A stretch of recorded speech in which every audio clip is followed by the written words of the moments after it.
बताया गया कि मैंने यहाँ पर नहीं आना चाहिए, इसके लिए बड़ी रुकावटें पैदा की गई।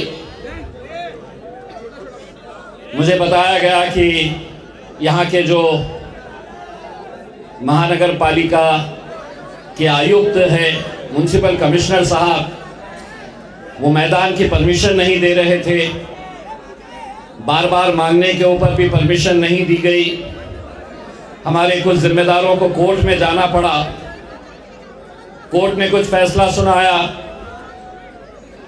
खैर, बात जो भी हो, एक बात अच्छी तरह से समझ लें। भाई साहब, आप लोग भी अगर नीचे बैठ जाए तो वो लोगों को दिक्कत नहीं होगी। आप लोग भी बैठ जाए, उनका बाप आके खड़ा हो जाए यहाँ पर, ठीक है? अब ठीक है, अब मुझे बोलने दीजिए। तो मुझे ये बताया गया कि आयुक्त साहब जो है उन्होंने परमिशन नहीं दी, कोर्ट में जाना पड़ा। अब ये आयुक्त यहाँ पर कौन है मुझे पता नहीं है, लेकिन उनको मेरी फितरत के बारे में ज़रा बता देता हूँ। कहीं दूसरी मर्तबा उन्होंने रोके तो उनको ये समझ लेना चाहिए मैं इतना ज़िद्दी हूँ। अगर तुमने दोबारा रोकने की कोशिश करे तो या तो तुम्हारे घर के अंदर जलसा लूँगा या तुम्हारे घर के बाहर आकर जलसा लूँगा। मैं इसलिए ये बात कह रहा हूँ कि अगर इस मुल्क के अंदर मुल्क के वज़ीर आज़म नरेंद्र मोदी साहब हिंदुस्तान में कहीं पर भी जा सकते हैं बिना रोक टोक के, तो उसी हिंदुस्तान के अंदर इम्तियाज़ जलील भी कहीं पर भी जा सकता है बिना रोक टोक के। तो ये गलतफहमी का शिकार, किसी के दबाव में आकर, किसी के बोलने के ऊपर आप हमें रोक सके, मेरे हिसाब से ये बहुत बड़ी आपकी गलतफहमी है। क्योंकि हम जो काफिला लेकर निकले हैं, वो काफिला अल्हम्दुलिल्लाह अब रुकने वाला नहीं है। मैं आप तमाम लोगों को इस मौके के ऊपर बहुत बहुत मुबारकबाद पेश करता हूँ। हमें बिहार में भी रोका गया था, बिहार में नहीं आना, बिहार में हम नहीं लड़ना, बिहार में हम जीत ही नहीं सकते हैं। ये तमाम सियासी पार्टियों ने ये ऐलान किया था। अल्हम्दुलिल्लाह वैसा ही जोश जज्बा जो आज मैं यहाँ पर देख रहा हूँ, वो बिहार के किशनगंज में देखे हैं, कोचाधामन में देखे हैं, अररिया में देखे हैं। और अल्हम्दुलिल्लाह जो कहते थे कि मजलिस जीत नहीं सकती, मजलिस ने लड़ना नहीं चाहिए, वहाँ पर हमने 5 सीटें जीती है। इसके लिए बहुत बहुत मुबारकबाद आप सभी को। आपने वोट नहीं दिया, दे नहीं सकते, लेकिन मुझे पूरा यकीन है, मुझे पूरा यकीन है कि चाहे वो बुजुर्ग हो, चाहे हमारी माँ बहनें हो, जिस दिन नतीजे आ रहे थे, मुझे पूरा यकीन है कि आपके हाथ जब नमाज में दुआ के लिए उठे थे तो उस वक्त आपने ये दुआ मांगी थी कि या अल्लाह असदुद्दीन अवैसी को वहाँ पर कामयाब कर दे। तमाम सियासी पार्टियों को, तमाम सियासी पार्टी को, किसी के जेब में सिक्का है, 1 रुपया 2 रुपये का कोई सिक्का है, दीजिए। ये सिक्का है।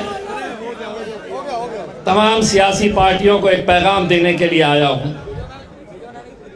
विरासत से तय नहीं होंगे अब सियासत के फैसले, विरासत से तय नहीं होंगे सियासत के फैसले। उड़ान तय करेगी आसमान में सिक्का किसका होगा। बहुत साल हमने तुम्हारी क़यादत, तुम्हारी नेतागिरी हमने देखे हैं। 76 सालों तक हमने इस मुल्क के अंदर इस आवाम को कैसे बेवकूफ़ बनाया जाता है इलेक्शन के वक्त में, हमने देखे हैं। ऐसे ही स्टेज सजते थे। हमारे अम्मार भाई साहब कांग्रेस छोड़कर आए 10 साल, मुझे मालूम है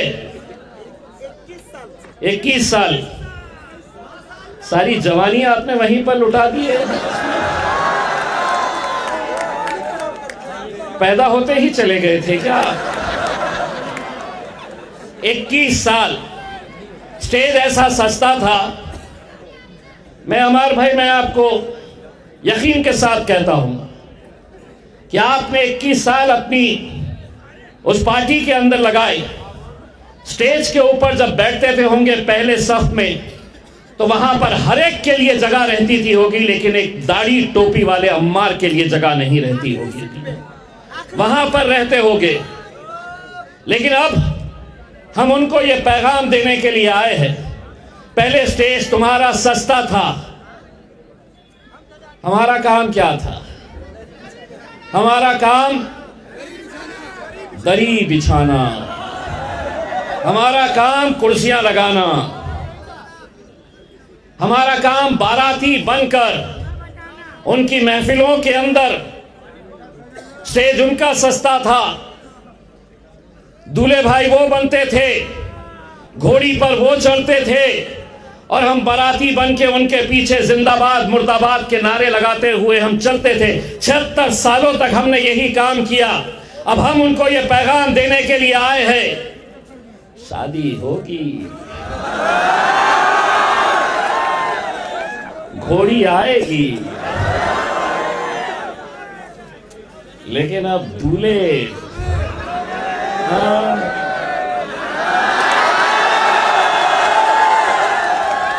अब दूल्हा हम बनेंगे, और जो 76 सालों तक हमें बाराती बनाकर आए हैं, अब नचवाएंगे, बहुत अच्छे से नचवाएंगे। हम जरा से क्या यहां पर आ रहे तो इतनी तकलीफ, अगर वो हैदराबाद से आ गए तो क्या करते? उनको संभालना तो बड़ा मुश्किल है। लेकिन अब हमने तय किया है, अब जो बात होगी वो हिस्सेदारी की बात होगी। अब हम ना तो तुम्हारे लिए दरियां बिछाने का काम करेंगे, ना कुर्सियां बिछाने का काम करेंगे हम, ना तुम्हारी बारातों के अंदर दूल्हे तुम बनेंगे और हम बाराती बनकर घूमेंगे। नहीं, अब वक्त हालात बदल गए हैं। अब हम अपनी हिस्सेदारी मांग रहे हैं, और हिस्सेदारी का मतलब यह है कि अगर ये स्टेज सजेगा, उसमें देश का बड़ा नेता अगर कोई बैठेगा, तो एक कुर्सी मेरे असदुद्दीन अवैसी की कुर्सी भी वहां पर लगेगी। वहां नहीं आ सकते, इधर नहीं जाना। यहां पे कैसा आ रहे हैं? वसई विरार के अंदर एक अखबार की हेडलाइन मुझे बताई गई कि AIMIM को वसई के अंदर नो एंट्री। क्यों, तुम्हारे बाप के जहेज में आया हुआ है क्या? वसई विरार जहेज में आया हुआ है क्या कि इम्तियाज जलील नहीं आएंगे? तो देखिए, कुछ काम की बात करने से पहले, ये लोगों की फितरत ऐसी हो गई है। एक कहावत है ना, लातों के भूत। मजलिस को नो एंट्री, ये हमें हर शहर के अंदर ये सामना करना पड़ता है। कोई ना कोई ऐसा रहता है जो हमारे आने से पहले ऐसे ऐसे बयानात दे देता है कि नहीं, मजलिस को यहां पे आने नहीं देंगे। आपको मालूम है, हम कोल्हापुर गए, वहां पर बड़े सारे संगठन जमा हो गए, बहुत सारे संगठन जमा हो गए, और वो संगठनों ने ऐलान कर दिया। वहां के SP के पास चले गए और उन्होंने कहा कि नहीं, MIM ची सभा इथे आम्ही होऊ देणार नाही। ठीक है, हम चले गए, करके आए सभा। फिर अहमदनगर गए। अहमदनगर में एक अजीत दादा का एक MLA है, रोज सुबह कुछ ना कुछ, कभी दाढ़ी वालों पे, कभी मुसलमानों पे, कभी मस्जिद पे कुछ ना कुछ बयान देता था। हर रोज कुछ ना कुछ बयान दे रहा था, और सारे के सारे लोग खामोश। मैंने एक दिन असद भाई को फोन करके कहा कि असद भाई आता माझी सटकली।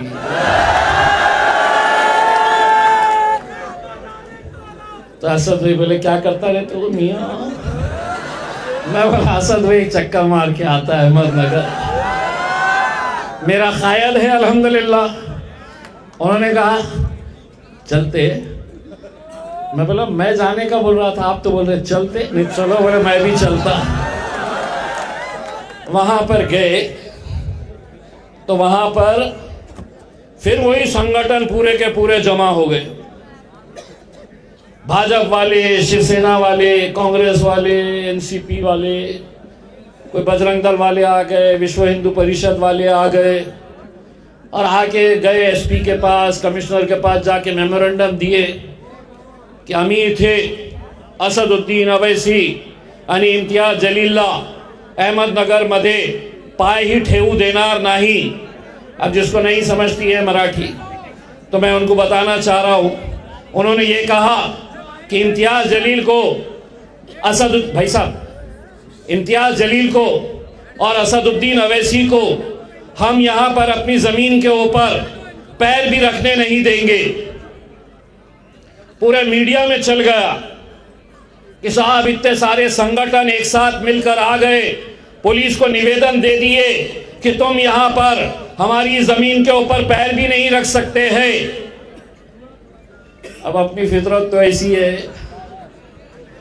जर्रा सा अपने को एक तो छेड़ो मत अपने को,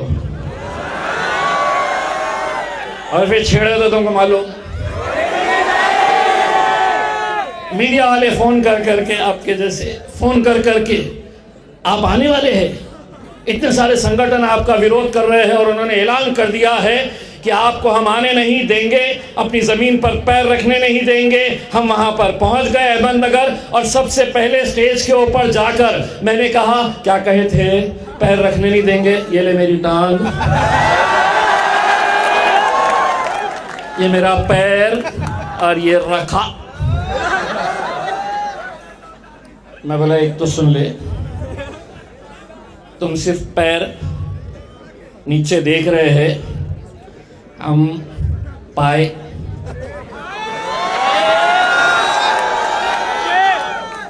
हम कलेजी, गुर्दा, पाए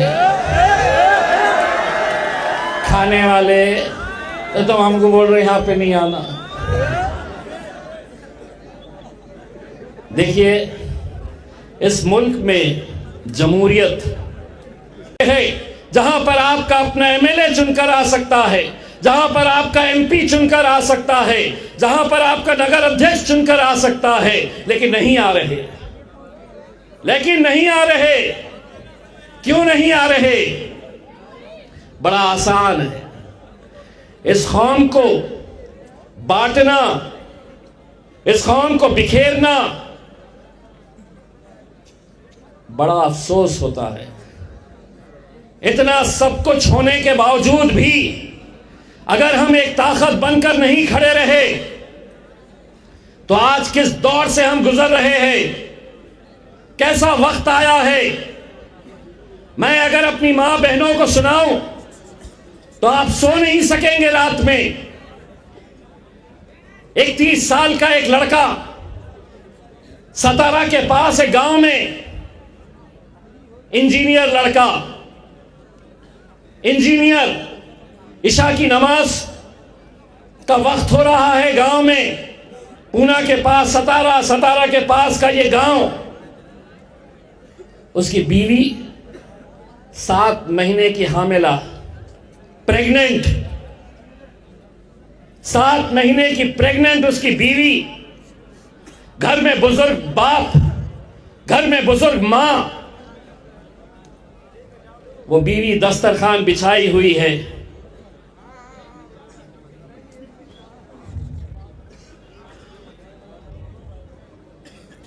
दस्तरखान बिछा हुआ, बीवी अपने शौहर से कहती है कि खाना खा लो।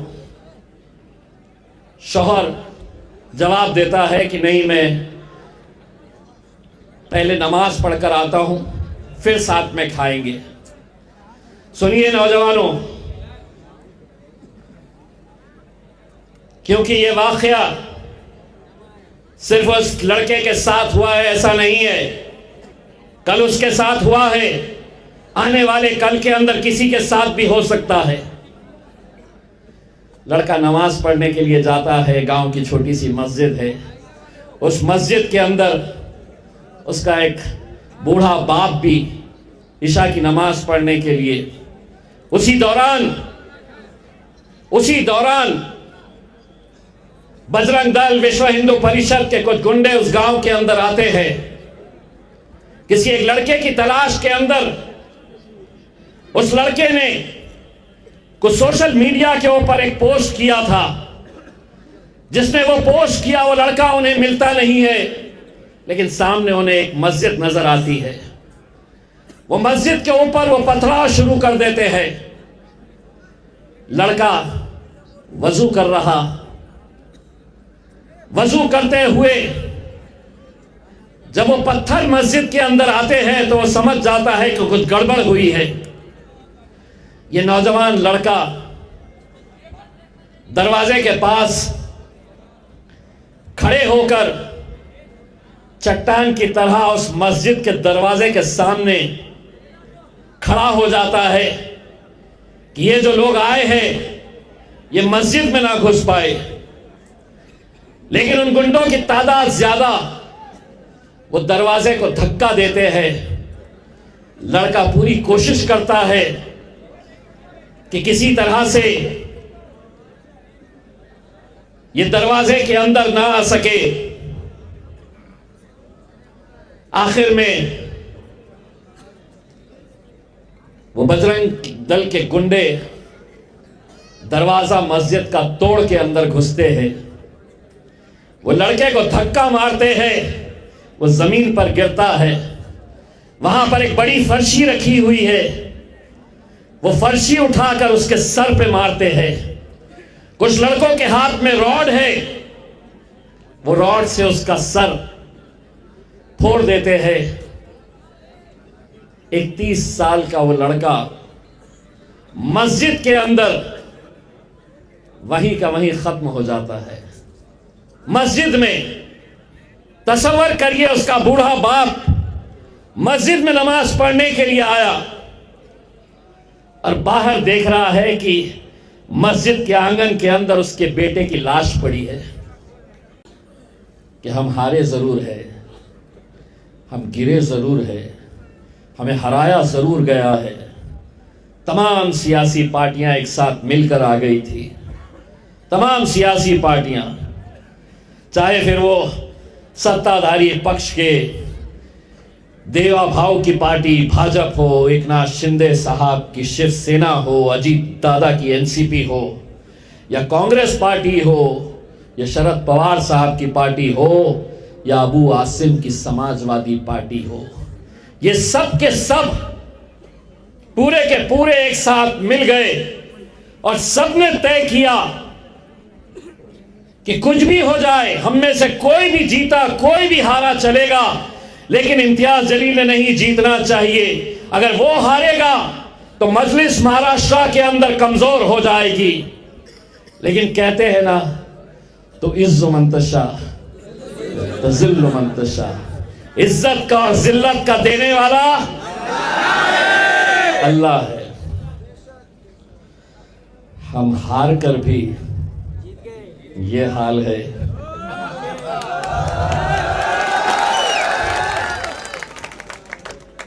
अभी हम नगर परिषद में जब घूम रहे थे तो इतने बड़े बड़े जलसे वहां पर हमने देखे, तो उन जलसों से मुखातिब होकर मैं चैलेंज करता था कि इतनी पब्लिक जो आई है, मैं सीधा चैलेंज छोटे मोटे चिल्लरों को नहीं करता था, सीधा किसको करता था? भाई और बहनों,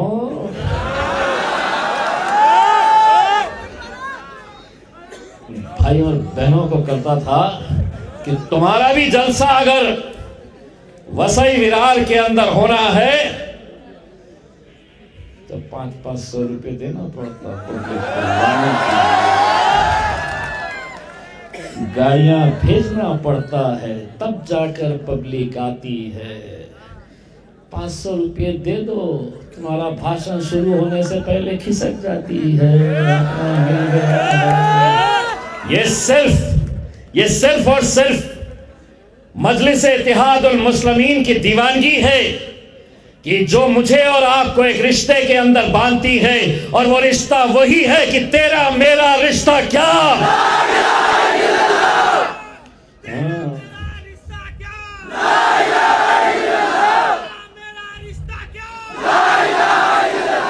इस मुल्क के अंदर हमने अपनी मस्जिदों को शहीद होते हुए देखा है मेरे भाई, अपनी आंखों के सामने। कल ही 6 दिसंबर पूरे हिंदुस्तान में, जिन्हें आज भी मुसलमान इन्हें सेक्युलर मानकर इनका साथ दे रहे हैं, कल उद्धव ठाकरे की शिवसेना ने भी शौर्य दिवस मनाया। कई सारे कांग्रेस और एनसीपी के नेता भी उस शौर्य दिवस के अंदर थे। दिवस इसलिए मनाया कि 6 दिसंबर को इन्होंने हमारी बाबरी मस्जिद शहीद की। हम अदलिया का, हम अदालतों का फैसले का हम सम्मान करते हैं। अदालत ने जो फैसला सुनाया था वो कानून के हिसाब से नहीं सुनाया था। सुप्रीम कोर्ट का पूरा आदर करते हुए, पूरा सम्मान करते हुए सुप्रीम कोर्ट के जजेस ने कहा था कि हम आस्था की बुनियाद के ऊपर यह फैसला ले रहे हैं कि वहां पर बाबरी मस्जिद नहीं थी। हम कहना चाहते हैं, अगर तुम्हारी आस्था उस मंदिर में थी तो हमारी आस्था उस मस्जिद में है। हर रोज हम अपनी मस्जिदों को शहीद होता हुआ, हमारे मदरसों के ऊपर हमले किए जा रहे हैं, गरीबों के घरों के ऊपर जिंदगी भर की पूंजी जमा कर करके 1-2 कमरों का घर बनाता है एक इंसान, बुलडोजर से हर रोज हम देखते हैं कि घर बुलडोजर से गिराया जा रहा है। हमारे मुंबई के सदर फारूक शाब्दी साहब, हमारी बहन, आज हमको निशाना बनाए हुए है। ये मुल्क तुम्हारे बाप की जागीर नहीं है। बहुत अच्छी तरीके से ये मुल्क जितना मेरे भाई सुरेश तिवारी का है, उतना ही ये मुल्क इम्तियाज जलील का है। तिवारी साहब, बड़ा अफसोस होता है, इस मुल्क की पहचान हुआ करती थी हमारी तहजीब, हमारी संस्कृति। मैं आपकी दिवाली पर आता था, आप मेरे ईद के मौके पर आकर हम गले मिलकर सेवियां खाते थे। ये मुल्क की हमारी तहजीब थी, ये मुल्क की हमारी पहचान थी। लेकिन इस मुल्क को किसी की नजर लग गई है, किसी की ऐसी नजर लगी हुई है,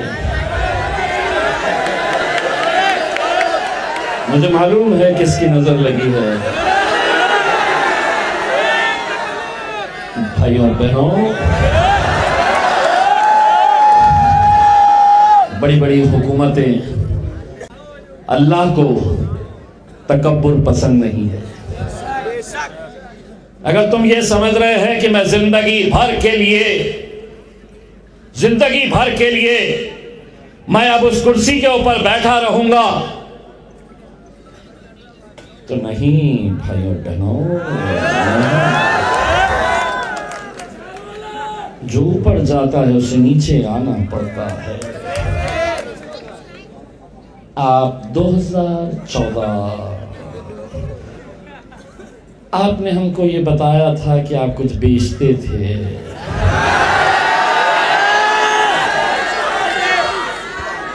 हमें तो पता भी नहीं, आपने कहा हमसे। मैं उस बुजुर्ग शख्स को, मैं आपके जज्बे को सलाम करता हूँ चाचा।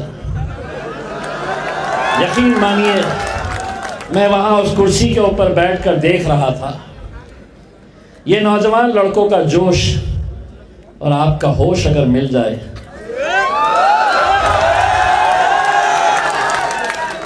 तो किसी माई का लाल में हिम्मत नहीं है, हमें नहीं समझा। अब आप इतने बुजुर्ग, क्या आपने कभी उनके हाथ की चाय पी है कहीं? उन्होंने बोले कि मैं बेचता था, तो हमें पता चला कि आप चाय बेचते थे। अगर वो हमसे ये कहे होते कि मैं पकोड़े बेचता था, तो हम समझे होते कि आप पकोड़े वाले हैं। लेकिन एक बात अच्छी तरह से समझ ले, जमहूरियत की यही तो खूबसूरती है कि एक चाय वाले को मुल्क का वजीर आजम बना दिया है। किसने बनाया? तो आवाम ने बनाई, जनता ने बनाई है। लेकिन अगर यही गुरूर, यही घमंड, यही तकब्बुर में अगर रहोगे तो एक बात अच्छी तरह से समझ लो, 2029 के बाद कहीं ऐसा वक्त ना आ जाए दोबारा हाथ में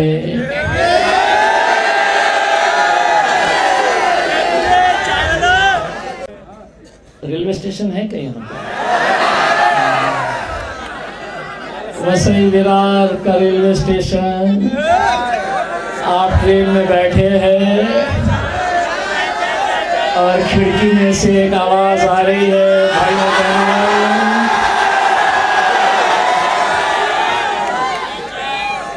आवाज आ रही है खिड़की में से, भाई और बहनों,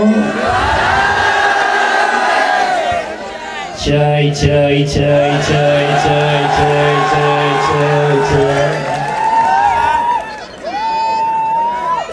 और उनके पीछे पीछे एक और आ रहा है।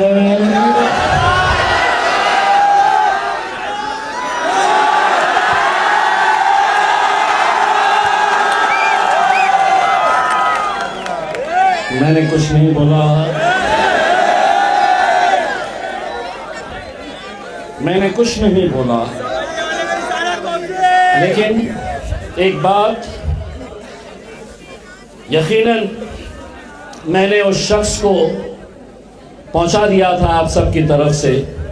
एक बार फिर आज वसई विरार की आवाम की तरफ से उन तमाम सियासतदानों को एक पैगाम देने के लिए आया हूं आप सब की तरफ से।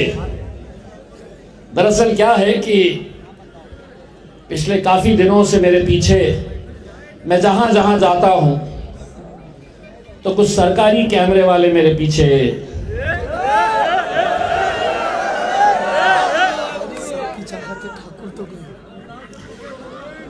तो सब मेरे पीछे पीछे घूमते हैं। फिर मीडिया वाले तो अल्लाह सुभान अल्लाह टाइटल लगा देते हैं, MIM का नेता आया, भड़काऊ भाषण करके चला गया। फिर ठाकुर साहब बोलेंगे करो केस इस पे। लेकिन मैं उन सबको एक बात कहना चाहता हूं, आधा मैं कहूंगा आधा तुम कहना। मुझे भी मालूम है क्या कहना। आधा इसलिए आप, आधा इसलिए मैं कि कानून सबूत मांगता है। सबूत आधा आधा,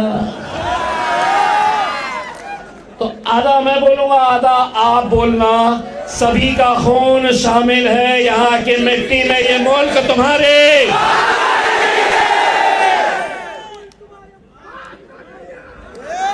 चलिए आप खामोश। बात में आता है तो बाबा जी का, उनको सब समझ में आ गया इनसे कैसा खेला जा सकता है। नहीं तो पूरे के पूरे मीडिया वाले इंतजार में रहते हैं कि कल की हेडलाइन क्या चलाना है करके। हम बोले हम आते हैं, बोलते हैं, बोल के निकल जाते हैं, तुम्हारे हाथ में कुछ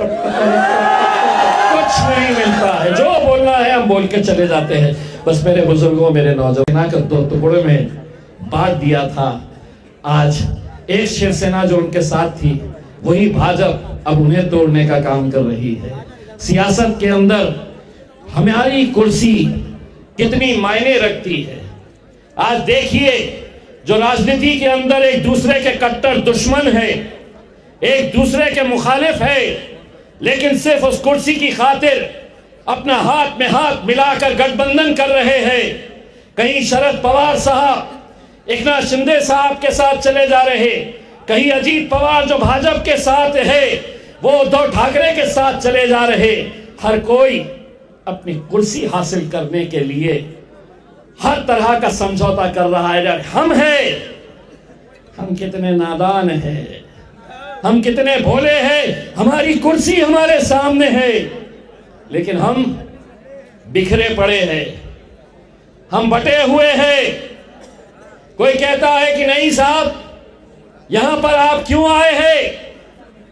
यहां पर तो सेक्युलर पार्टियां, हम सेक्युलर पार्टियों को वोट देंगे। आज भी मैं यकीन के साथ कहता हूं कि वसई विरार के अंदर भी ऐसे कई बुजुर्ग होंगे, ये नौजवानों के वालिद होंगे, इनके अब्बा होंगे, जो कहते हैं कि नहीं, ये जमात बड़ी कट्टर है, हम फिरका परस्त है, हम कम्युनल है। अगर सतारा के उस लड़के, अगर जलगांव के उस लड़के के लिए अगर लड़ना और बोलना कट्टरता है, फिरका परस्ती है, तो हां, हम कट्टर है।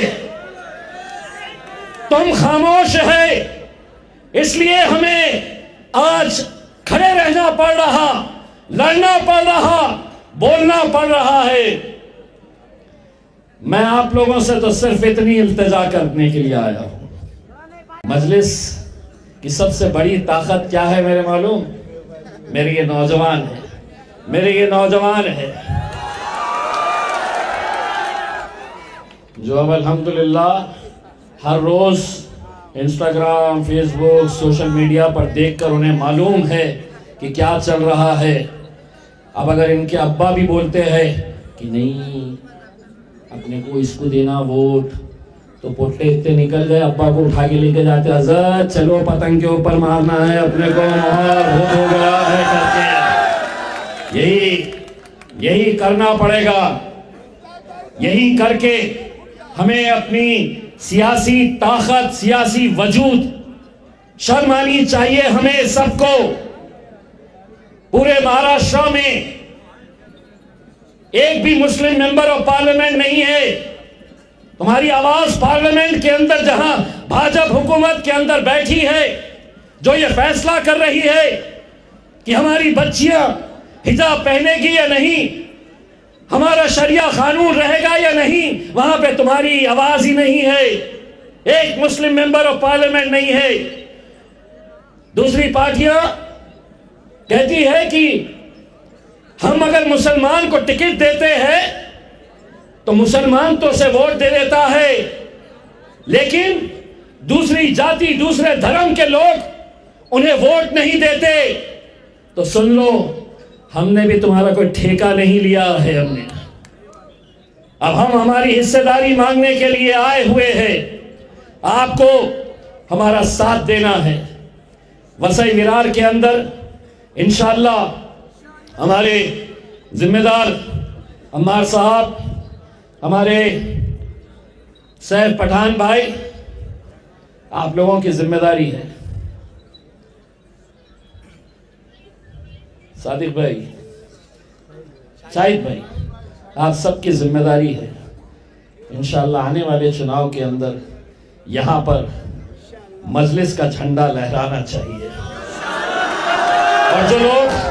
और जो लोग हमें रोकने की कोशिश कर रहे हैं, उनको एक पैगाम देना चाहता हूँ। अगर तुम भाजपा के खिलाफ है तो हम भी तुम्हारे दोस्त हैं। हमें इस मुल्क के अंदर भाजपा नहीं चाहिए। इसीलिए हमें रोकने की कोशिश मत करो। तुम्हारा दुश्मन भी वही है जो हमारा दुश्मन है। हम साथ में मिलकर अगर लड़े तो यकीनन एक बड़ी ताकत बनकर हम भाजपा को यहां से पछाड़ सकते हैं। ये समझते हैं कि हमें कोई गिरा नहीं सकता, हमें कोई हटा नहीं सकता। लेकिन मैं आज इन नौजवानों की आंखों के अंदर मैं जो जज्बा देख रहा हूं, इनका जो जोश देख रहा हूं, मुझे इतना यकीन हो गया है कि वसई विरार के अंदर भी मजलिस का झंडा लहराएगा। जाते जाते बस आप लोग मेरे साथ एक आवाज में दोनों हाथ